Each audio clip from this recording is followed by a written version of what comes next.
아브라함의 계보를 이은 약속의 아들 이삭의 삶을 보면 우리가 정말 부러운 사건이 하나 발생하는데, 아버지 아브라함이 죽고 이제 대부족을 이끄는 무거운 짐이 이삭의 어깨에 지워졌습니다.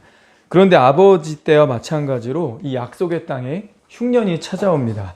1절, 아브라함 때에 첫 흉년이 들었더니 그 땅에 또 흉년이 들매 이삭이 그랄로 가서 블레셋 왕 아비멜렉에게 이르렀더니. 이삭은 이제 아버지의 그늘에 가려져 있는 2인자가 아니고 수백 명의 식솔들을 책임지는 대족장입니다. 먹을 것이 부족해져서 이제 다투다 보면 모든 원망이 톱 리더에게 쏠리게 되죠. 여기서 그랄 땅으로 갔다고 했는데, 이삭은 아버지가 그랬던 것처럼 비옥한 나일강이 있는 이집트로 가려고 했던 거예요. 근데 하나님이 그때 나타나셔서 애굽에 가지 말라고, 내 말씀을 믿고 여기 머물라고 말씀을 주십니다. 여호와께서 이삭에게 나타나 이르시되 애굽으로 내려가지 말고 내가 내게 지시한 땅에 거주하라. 이 땅에 거류하면 내가 너와 함께 있어 내게 복을 주고 내가 이 모든 땅을 너와 내 자손에게 주리라. 이 흉년이라서 주변 사람들은 모두 이집트로 가는데 이삭도 분명 염려가 됐을 거예요. 식솔들에게 불평을 듣거나 원망받을 일이 걱정도 됐을 겁니다. 그런데 그는 이집트로 가지 않고 이 그랄 땅에 머무르기로 합니다. 이게 막무가내 배팅처럼 보여질 수도 있어요. 다들 이집트로 가는데 나만 여기 머물겠다고? 그러나 이삭은 하나님의 말씀을 믿고 순종합니다. 그때 어떻게 됐을까요? 26장 12, 13절, 이삭이 그 땅에서 농사하여 그 해에 100배나 얻었고 여호와께서 복을 주심으로 그 사람이 창대하고 왕성하여 마침내 거부가 되어. 흉년인데 그냥 현상 유지만 되어도 감사한 일인데 풍년 때보다도 더한 100배나 얻었다. 이건 사람의 힘으로 된 것이 아니죠. 덧셈이 아니라 곱셈의 셈법으로 하나님이 복을 주신 겁니다. 하나님의 클래스, 디나미스의 축복이죠. 우리가 종종 플러스 알파, 베타 더해주시는 덧셈의 축복을 얘기합니다. 그것도 좋은 거죠. 우리가 바라는 바입니다. 7 더하기 7 더하기 7 더하기 7 더하기 7. 7 5개? 35. 계산 나오죠. 근데 7 곱하기 7 곱하기 7 곱하기 7 곱하기 7 하면 우리 뇌가 폭파합니다. 빨리 계산기 찾아야 되죠. 산수가 안 됩니다. 35의 축복이 아니라 계산이 안 되는 축복의 곱셈. 그것이 하나님의 클래스입니다. 오래 신앙생활을 하면서 우리는 그런 생각들 한 번씩 할 거예요. 내게 단 한 번이어도 좋으니까 이렇다 할 간증이 있었으면 좋겠다. 예수 그리스도는 어제나 오늘이나 영원토록 동일하시다. 히브리서 13장 8절에 기록된 이 말씀은 어떤 말씀에 깊이 묵상할 때마다 제 마음에 들려오는 이 감동의 에코입니다. 내가 성경의 인물들과 분명 다른 세대를 살고 있을지라도 하나님은 동일하시니까, 하나님은 여전하시니까, 내가 이 살아 운동력 있다고 하는 이 말씀을 붙들고 믿음으로 순종에 쫓아가다 보면 하나님께서 이 약속의 말씀을 내 식으로, 이 세대의 하나님의 클래스로 경험하게 하실 수 있지 않을까. 이것이 우리 예배자의 마음 아닙니까? 이 능력, 그리고 이 능력의 토대가 되는 믿음, 그리고 오늘은 이 믿음이 자라는 마음밭에 대해서 말씀을 나누고자 합니다. 이 마가복음 4장은 씨 뿌리는 비유로 많이 알려져 있습니다. 그런데 12, 13절을 보면 굉장히 주님이 어떤 중대한 말씀을 주세요. 이는 그들로 보기는 보아도 알지 못하며 듣기는 들어도 깨닫지 못하게 하여. 자, 여기부터 중요합니다. 돌이켜 죄사함을 얻지 못하게 하려 함이라. 죄사함을 받아야 거듭나고 죄사함 받아야 구원받는 거죠. 죄사함 받아야 우리가 휴거될 수 있다라는 겁니다. 우리가 하나님의 자녀가 되는 거예요. 근데 그렇지 못하게 되는 경우가 발생한다. 그러면서 13절에 이렇게 말씀하시죠. 또 이르시되 너희가 이 비유를 알지 못한다면, 너희가 이 비유를 알지 못한다면 어떻게 나머지 모든 비유를 이해할 수 있겠느냐. 자, 그러니까 이 말씀, 이 씨 뿌리는 비유, 단순히 그냥 비유가 아니라는 거죠. 이 말씀을 우리가 바르게 이해하고 깨닫지 못하면 죄사함을 받지 못한다. 이 말씀이 토대가 돼야 다른 모든 비유, 다른 모든 예언의 말씀들을 우리가 이해하게 되고 이해하고 알아들어야, 깨달아야 우리가 각성도 하고 순종하고 열매 맺고 복된 삶을 살게 될 거 아닙니까? 그래서 이 씨 뿌리는 비유, 열매를 그냥 좀 많이 맺었냐 못 맺었냐, 그냥 마음 상태가 좋냐 나쁘냐 이런 수준의 단순한 비유가 아니라 이 말씀은 다른 모든 말씀을 이해하는 시작이 된다라는 겁니다. 올해도 내가 계속 예배에 나올 텐데 올해도 내가 어떻게든 말씀과 기도를 중심으로 회복되려는 어떤 비전, 그런 목표를 가졌다면 우리 이 말씀에서 시작해야 합니다. 하나님의 모든 축복의 시작은 이 말씀의 씨에서 시작됩니다.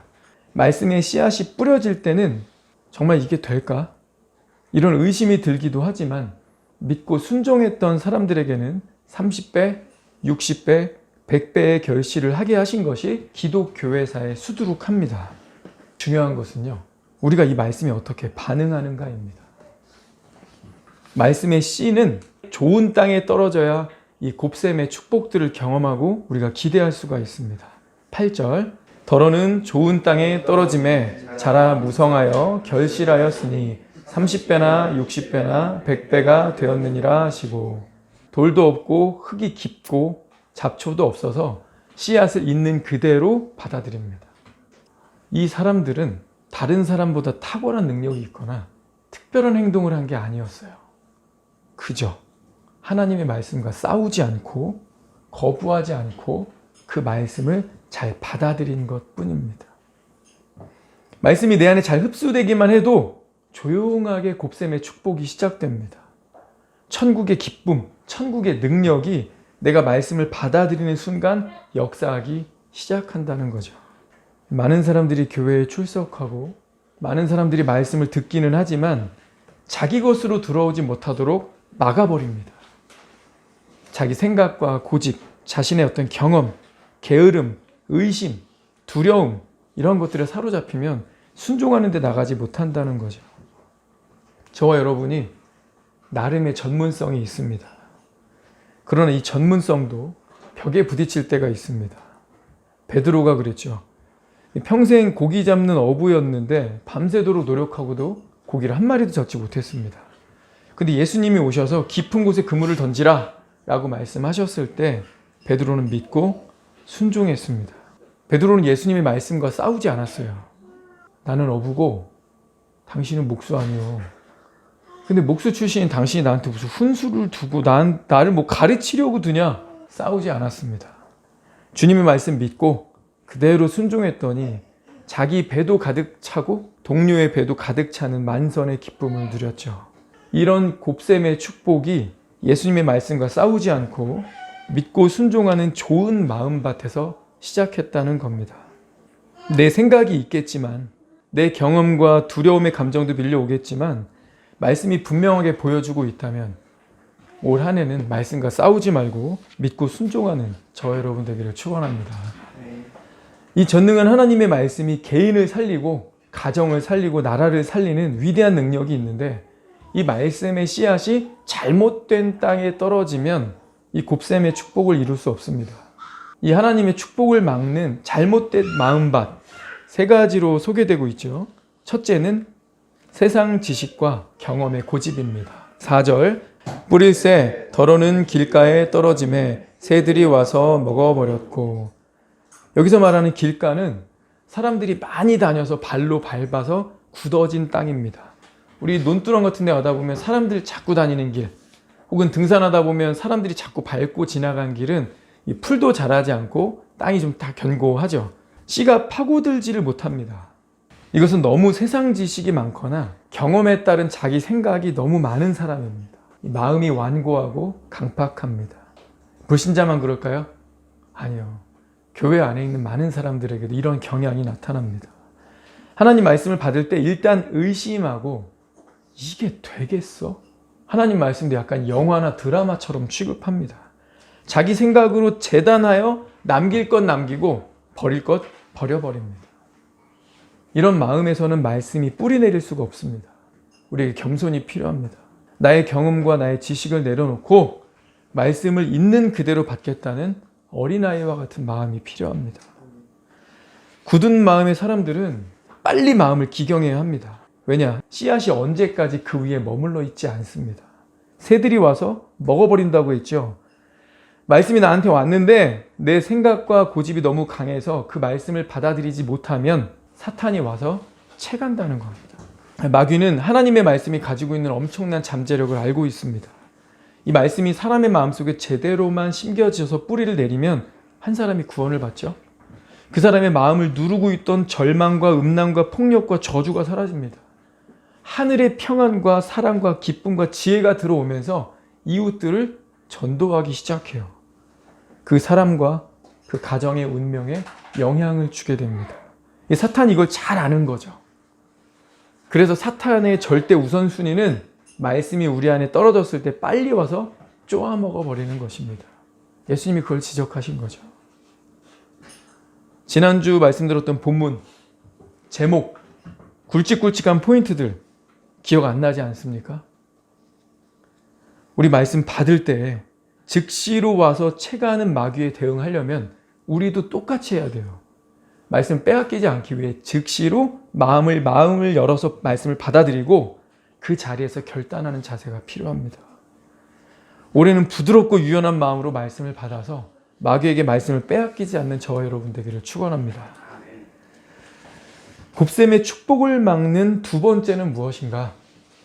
뿌리 없음, 깊이 없음입니다. 뿌리 없음, 깊이 없음. 5절, 6절 함께 읽습니다. 시작. 더러는 흙이 얇은 돌밭에 떨어짐에 흙이 깊지 아니하므로 곧 싹이 나오나 해가 돋은 후에 타서 뿌리가 없으므로 말랐고. 우리말에 천박하다 이런 표현을 가끔 우리가 듣게 되는데 사람이 깊이가 없다, 생각이 없다, 지혜가 없다 이런 느낌을 전달할 때 이 천박하다는 단어를 씁니다. 이 5절, 6절에 표현된 말은요, 한마디로 얘기하면 믿음이 천박하다는 겁니다. 이건 모욕적인 욕설의 개념으로서 쓰신 게 아니고요, 그냥 그 사람의 현 상태를 보여준 겁니다. 너무 주의가 산만하고 감정 기복이 심해서 하나님 말씀을 받는 것은 그런 것 같아. 반응할 때 보면 막 아멘 하고 막 되게 좋아하고 은혜는 혼자 다 받은 것 같이 얘기하고 다닙니다. 근데 이 사람의 진가, 이 사람의 진정한 어떤 상태를 보여주는 시험이 한번 오죠. 뜨거운 태양이 내리쬐는 것입니다. 또 이와 같이 돌밭에 뿌려졌다는 것은 이들을 가리킴이니 곧 말씀을 들을 때에 즉시 기쁨으로 받으나 그 속에 뿌리가 없어 잠깐 견디다가 말씀으로 인하여 환난이나 박해가 일어나는 때에는 곧 넘어지는 자요. 미혼 남자 여자에게 제3자로서 소개를 서로 시켜줄 때 이렇게 소개한다면 이거 칭찬일까요? 이거 잘 되길 바라는 마음일까요? 아, A 형제, 그 형제 훌륭하지. 깊이가 없어. 이게 무슨 말이에요? 그 한마디가 뭔가 신의 한 수처럼 여겨지지 않을까요? 깊이가 없다. 이 사람 팔랑귀인가? 남자로서, 남편으로서, 가장으로서 중요한 사람들을 믿음으로 결정하고 나를 이끌어주고 내가 순종해야 될 배우자가 돼야 되는데 깊이가 없다. 이 사람한테 그럼 중요한 순간에 뭘 기대할 수 있는 거지? 이런 막 의심이 막 들어와서 허우대 멀쩡하고 뭔가 경제적으로도 이렇게 돈 잘 버는 것 같은데 뭔가 마음에 불안한 의심이 있죠. 그 사람 오랫동안 지켜보고 그 사람과 함께 살아왔던 사람들이 다 같이 하는 말, 다른 건 잘 모르겠는데 깊이가 없어. 이건 정말 둘이 돼선 안 된다는 신의 한 수일 겁니다. 근데 이게요, 사람의 평가는 틀리거나 아쉽거나 모자라거나 잘못된 부분을 봤을 수도 있지만 하나님이 우리를 이렇게 지적하시면 그건 빼박인 거죠. 머리부터 발끝까지 내 마음 깊은 곳까지 다 꿰뚫어 보신 하나님께서 너는 천박하다. 안타깝지만 너의 현 상태는 깊이가 없다. 너 뿌리가 없어. 바람 조금만 불면, 비가 좀 내리면, 조금만이라도 시련이 오면 너 금방 배교할 거잖아. 라고 하면 그동안 교회 다녔던 모든 것이, 그동안 헌금하고 나름의 봉사하고 나름 착하게 살려고 노력했던 그 모든 것이 물거품이 되어버리는 거죠. 우리 중 누구도 이런 평가 받고 싶어 하지 않습니다. 근데 남한테 이런 그냥 평가받는 것만으로 자존심이 상하고 기분 나쁠 수 있는데 더 중요한 것은 그 사람의 진가, 그 사람의 정말 그 현 상태가 그러하다면 그것은 저주 아닙니까? 우리 12, 13절을 보면서 우리가 시작을 했잖아요. 그 사람 죄사함 받겠습니까? 그 사람이 다른 모든 말씀을 이해하고 그 사람이 구원받는 믿음에 이를 수 있겠습니까? 크리스천으로서 하지 말아야 될 착각 중 하나는 내가 예수를 잘 믿으니까 나한테는 병도 오지 말고 사고도 일어나서는 안 되고 실직 같은 일 일어나면 안 된다. 이런 일은 내게 일어나서는 안 된다고 믿는 겁니다. 그런 일 오지요. 예수님이 타신 배에도 폭풍이 오지 않았습니까? 조금만 시험 들면 하나님 원망하고 쉽게 넘어지는 까닭은 신앙에 뿌리가 없기 때문입니다. 예레미야 17장 7절 8절 그러나 무릇 여호와를 의지하며 여호와를 의뢰하는 그 사람은 복을 받을 것이라.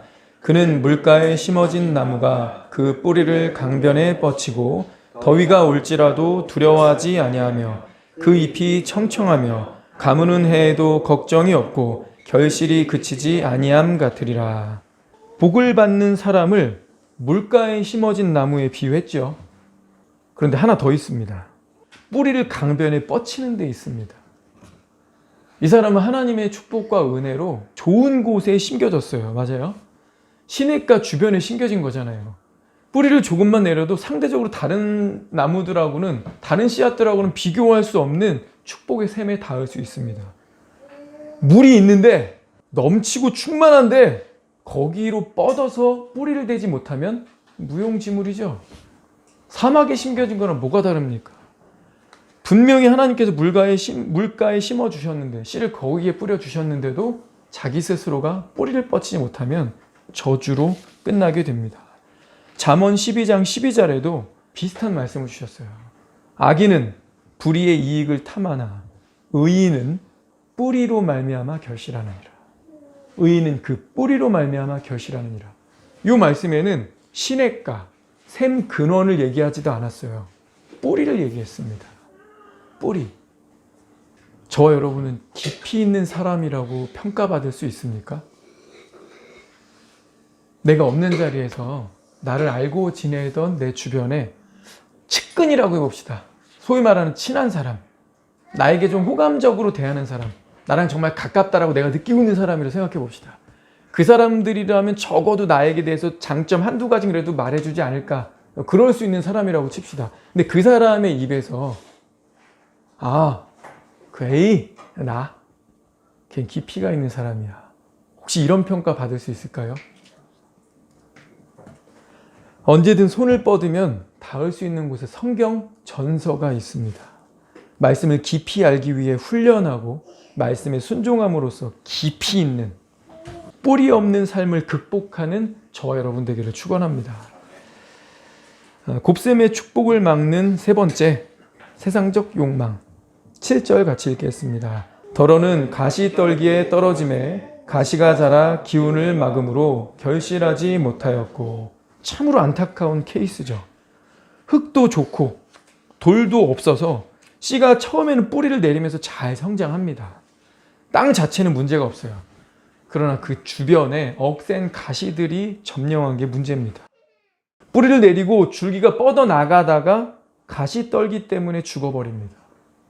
굳이 비유하자면 길가 스타일은 몇 개월 교회 다니다가 그만두고, 돌짝밭 스타일은 한 3년에서 길게는 이 사람 삶에 시련 없으면 그냥 교회 좋은 게 좋은 거지 하고서 그냥 서로 관혼상제 돌보고 서로 상구상조 합시다 이러면서 한 3에서 10년 정도 다니다가 개인적으로나 아니면 집안적으로 문제가 생기면 교회를 그만둔다.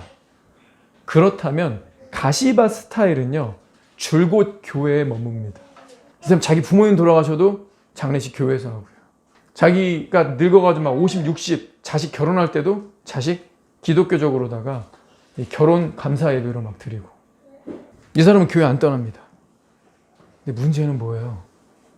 열매가 없어요. 앞에 두 부류에 비해서는 열매 맺을 가능성이 분명히 있는데 참으로 안타깝습니다. 이들을 중간에 꺾어버리는 가시가 무엇입니까? 18, 19절에 이렇게 돼 있죠. 또 어떤 이는 가시떨기에 뿌려진 자니 이들은 말씀을 듣기는 하되 세상의 염려, 재물의 유혹, 기타 욕심이 들어와 말씀을 막아 결실하지 못하게 되는 자요. 몇 개월 다니다가 다 때려쳐 이러면서 교회 안 나간 것도 아니고 힘든 일 딱 닥치니까 바로 예수님 등져버리는 그런 모습도 보이지 않아서 교회 안에 잔류하고 있는 다른 사람들에게는 호평을 받고 있는데, 그런데 딱히 그 사람도 열매는 없어.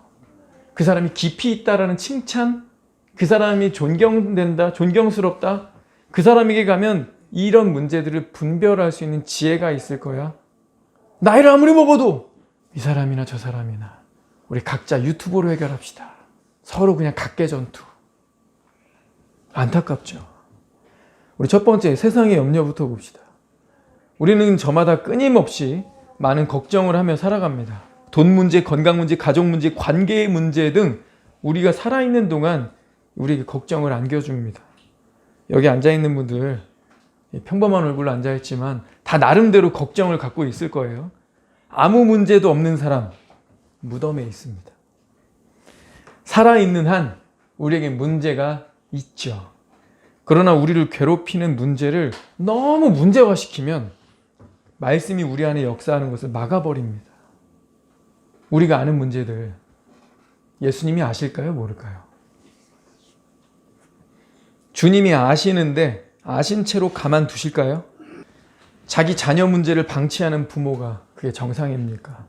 하물며 하나님이 내 문제를 그냥 방치하셔서 그 문제에 압도당하도록 그냥 두실까요? 주님이 뭐라 하십니까?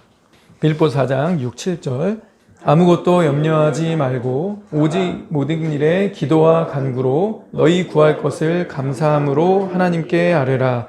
그리하면 모든 지각에 뛰어난 하나님의 평강이 그리스도 예수 안에서 너희 마음과 생각을 지키시리라. 염려하지 말라. 아무것도 염려하지 말라 하신 거는 우리 삶의 염려거리, 문제가 없을 거란 말입니까? 있을 거라는 거 예수님이 아신다는 거예요? 네, 있을 거라는 거 주님이 아신다는 거죠. 주님이 아시는 거예요. 네가 이런 문제, 제3자가 보기에는 사소한 문제일 수 있어. 네가 또 저런 문제, 그런 문제 겪은 사람들에게 공감을 불러일으키는 문제가 너네 있을 수 있어. 하나님 다 아신다는 거죠. 성경은 문제 없을 거라고 하지 않으셨어요? 두 번째, 그런데 기도하면 그 문제가 해결될 거라고 하지도 않으셨어요. 맞아요? 너희 구할 것을 감사함을 하나님께 아뢰며 이놈의 자식아 그건 알아서 다 해결된다 라고 써있지도 않네요. 뭐라고 써있죠? 문제는 그대로일 수도 있어요. 성경을 보면요, 기도에서 문제가 해결된 사람들도 있죠. 뭐 다니엘 세 친구 같은 경우 던져졌는데 아유 죽으면 죽겠습니다. 그러나 내가 믿는 이 하나님이 왕의 손에서 그리고 저 풀무불에서 건져내실 겁니다. 그리 아니하셔도 괜찮습니다. 그리고 들어갔어요. 믿음으로 오직 하나님만 섬기겠다. 나는 율법에 나온 하나님 외에 다른 신을 내 마음에 두지 않겠다 하면서 그 말씀을 붙들고 들어갔어요. 죽을 수도 있었는데 죽지 않았어요. 성경에 보면 하나님이 각 사람을 다루시는 게 꼭 동일하지는 않으셨죠. 자, 그런데 이 말씀은요, 염려하지 좀 말아라. 네가 그걸 염려할 수 있어. 네 수준을 내가 이해해. 너를 알고 있어. 그런데 너는 기도하면 된다. 문제가 해결되지 않을 수도 있다. 그런데 뭐가 중요하냐면 네가 기도하되 모든 일에 대해서 네가 염려거리 다 가져오라는 거죠. 네가 염려할 수 있는 모든 걸 다 가져와라. 네가 그런데 그 부분에서 네가 감사함으로 기도한다면 하나님의 평강이 여기를 지켜준다고 하는 거예요. 약속은 네가 기도하면 그 문제는 내게 토스한 거니까 내가 해결할게 라고 쓰지 않으시고 하나님의 평강이 여기를 지켜줄 거다. 내게 하나님이 주신 분명한 사명이 있고 내가 오늘 분명히 이루어야 될 하나님이 맡기신 일들이 있다면 이 일로 나를 죽이지 않으실 거야. 이 문제 가운데 주님이 직접 들어오셔서 나랑 같이 걸어가실 거야. 그리고 지나가 보니까 결국 죽을 일 아니었네? 괜히 내가 신경만 쓰고 내가 괜히 예민했네? 죽을 일도 아니고 고통스러울 일도 아닌데 내 염려가 지나쳤구나. 그러므로 크리스천은 근심거리를 기도거리로 바꾸는 사람입니다. 다시요. 크리스천은 근심거리를 기도거리로 바꾸는 사람입니다. 저와 여러분이 이런 사람 되기를 축원합니다. 자, 두 번째는 재물의 유혹입니다. 이 재물의 유혹은 밖에서 오는 것이라기보다는 내 안에 있는 욕심의 문제죠. 수많은 믿음의 선배들조차 넘어뜨린 것이 바로 이 돈의 욕심입니다. 이 재물의 유혹 역시 해법은 동일합니다. 우리의 필요를 아시고 적절하게 채우시는 하나님을 신뢰하는 겁니다. 마지막, 기타 욕심. 이 기타 욕심은 이 세상에서 누릴 수 있는 온갖 쾌락을 말합니다. 재밌는 게 너무 많죠. 가고 싶은 것도 많습니다. 하고 싶은 것도 많고 보고 싶은 건 더 많아요. 그래서 이것저것 다 하다 보니까 몸과 마음이 지쳐서 정작 은혜 받아야 될 시간에 집중하지 못합니다. 우리 뇌 어떨까요? 우리 초등학교, 중학교, 고등학교 생각해 봅시다. 우리 공부할 때 저장 용량이 있어요, 없어요? 하루에 선생님이 진도를 너무 많이 빼시면 그거 기억나요, 안 나요? 이거 내 머릿속에 저장 안 돼요. 입력도 안 되고 막 피곤해집니다. 아, 선생님 우리 그만해요. 진도를 그렇게 한 번에 많이 빼시면 어떡해요? 막 이런 얘기 나옵니다. 그래요? 우리 뇌에 저장 용량이 한계 있다는 거죠. 운동도요. 전문가들이 얘기하기를 어떤 부위를 발달시키기 위해서 운동을 하는데 아무리 운동 많이 해도 10개에서 12개를 기준으로 8세트를 넘어가면 그 다음부터 그냥 노가다래요. 오히려 근손실이 온답니다. 이게 용량이 있는 거예요, 우리 몸에. 이 지적으로나 육적으로나. 이것저것 다 하고 즐길 것 다 즐기면서 은혜도 받겠다? 안 된다는 거죠. 사랑하는 여러분, 인생을 간결하게 정리하셔야 합니다. 가장 머리가 맑은 시간에 말씀을 잘 흡수할 수 있도록 정리해야 합니다. 그것이 시간이든 취미생활이든 뭐든지. 새벽 기도하시는 분들을 보면 9시만 돼도 졸리게 되어 있습니다. 다른 거 할 겨를이 없어요. 본인이 하던 오락 활동들이 막 정리되기 시작합니다. 그런데 그분들이 이렇게 고백하죠. 나는 그런 유익거리 재밌는 걸 희생하고 교회 오는 게 아니라 주님을 만나는 것이 제일 좋기 때문에 그것들을 기꺼이 포기하는 것이다. not 희생, but 기꺼이 포기. 꼭 새벽이 아니어도 좋습니다. 저녁이어도 좋고 낮이어도 괜찮아요. 가장 프레시한 상태에서 가장 좋을 때 하나님 말씀을 받는 거죠. 내 마음에 떨어지는 이 말씀을 가장 프레시한 상태에서 받을 때 그 말씀은 30배, 60배, 100배의 곱셈을 만들게 될 겁니다. 좋은 마음으로 받고 순종하면 나만 축복을 받는 게 아니에요. 나의 자손과 자손의 자손까지 복을 받는다고 성경은 약속하고 있습니다. 한 사람 아브라함이 말씀에 순종하니까 그 가문이 엄청난 축복을 받지 않았습니까? 아브라함이 돈을 벌려고 길을 썼다는 내용이 성경에 전혀 없어요. 그런데 하나님이 그저 말씀을 쫓아가고 예배자의 삶을 살아가니까 하나님이 그 사람에게 복의 복을 더하셨다고 성경은 기록했습니다. 아들 때에 가서도 복을 받고 손주 야곱 때에 가서는 가나안에서 가장 큰 부자가 됐어요. 그리고 그 아들 요셉 때에 가니까 이제 이집트에서 가장 큰 부자가 됩니다. 이집트에 들어갈 때 70명이었는데 400년이 지나고 나니까 200만 명이 됐죠. 70명을 100명이라고 쳐도요. 2만 배의 성장을 이룬 겁니다. 2만 배의 성장. 우리나라가 교육열이 높은 나라인데 자녀들을 위한 진짜 투자가 무엇인가 좀 생각해야 합니다. 그것은 지금 내가 말씀을 믿고 순종하는 부모가 되는 것입니다.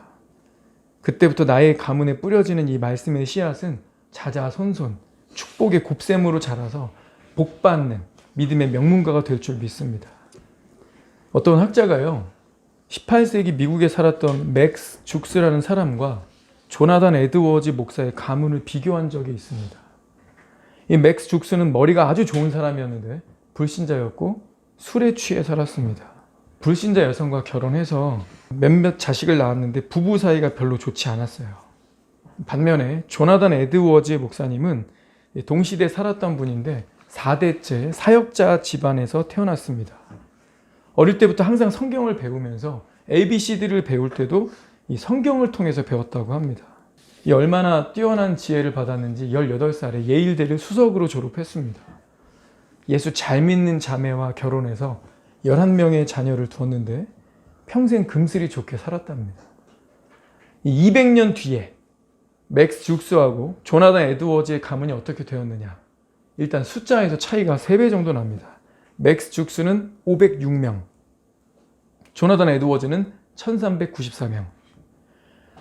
자, 이 506명, 이 맥스 죽스의 후손들을 조사해 보니까 이 506명 중에 310명이 거지가 됐고요. 150명이 범죄자가 되었고 150명 중에서 109명이 사형당했습니다. 살인자가 70명 넘게 나왔고 후손의 3분의 1이 정신병을 앓았고 이 506명의 가게에 속했던 여자들의 절반 이상이 창녀가 되었다고 합니다. 반면에 같은 시대에 살았던 조나단 에드워즈는 그 가문의 후손들은 숫자도 3배가 많았고 이들 가운데 13명이 대학 총장, 65명이 교수, 3명이 상원의원, 1명이 부통령, 3명의 주지사, 30명의 판사, 100명은 변호사, 75명은 군대의 장교, 100명은 유명한 선교사와 목사가 되었다고 합니다. 믿음의 명문가가 된 거죠. 주 예수를 믿으라. 그리하면 너와 내 집이 구원을 받으리라 한 이 말씀을 가볍게 여기지 마십시오. 이것은요, 그 집이 지금 사는 가족에만 국한되는 말씀이 아니에요. 너의 가문의 미래를 말해주는 겁니다. 내가 주 예수를 믿는 그 순간, 말씀을 듣고 은혜의 결단을 내리는 그 순간순간 천국 통장에 곱셈의 축복을 쌓는 것이라는 겁니다. 이제 아이들 낳아보니까 하나를 낳든 둘을 낳든 이게 우리가 살면서 처음 경험하는 것이다 보니 이 아이한테만큼은 좋은 거 주고 싶다. 이 아이한테만큼 좋은 거 먹이고 싶다. 내가 다른 건 몰라도 아이를 안고 아이를 위해 축복하는 기도를 자주 드리겠다. 뭐 이런 생각들도 들고 그런 목표도 막 갖고 그러죠. 그러세요. 주님, 나뿐만 아니라 내 자녀가 잘 됐으면 좋겠습니다. 근데 하나님은 그 수준이 아니다. 네가 자식을 놓고 기도하겠다는 네가 말씀을 듣고 순종하면 눈앞에 보이는 그 자식뿐만 아니라 우리가 아직 어려서 우리가 아직 뭔가 가문이라는 표현을 쓰기엔 좀 낯설 수도 있어서 이런 체감이 안 올 수 있지만 너는 그 수준 생각하는지 몰라도 나는 네 자손, 자손의 자손, 너의 가문을 생각하고 거기에 축복을 주려 한다. 그 축복이 어떤 축복이라고요? 7 더하기 7 더하기 7 더하기 7 이런 수준이 아니라 7 곱하기 7 곱하기 7 곱하기 7의 곱셈의 축복이라는 겁니다. 하나님은 우리에게 이미 능력을 주셨습니다.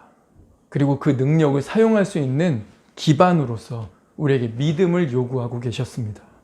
그런데 이 믿음은 어느 토양에서 자라는가 봤더니 하나님의 말씀이 떨어졌을 때 부드럽고 열린 마음, 겸손한 마음으로 하나님 말씀을 있는 그대로 받아들여서 뿌리를 내리는 사람에게 이와 같은 축복이 온다 했습니다.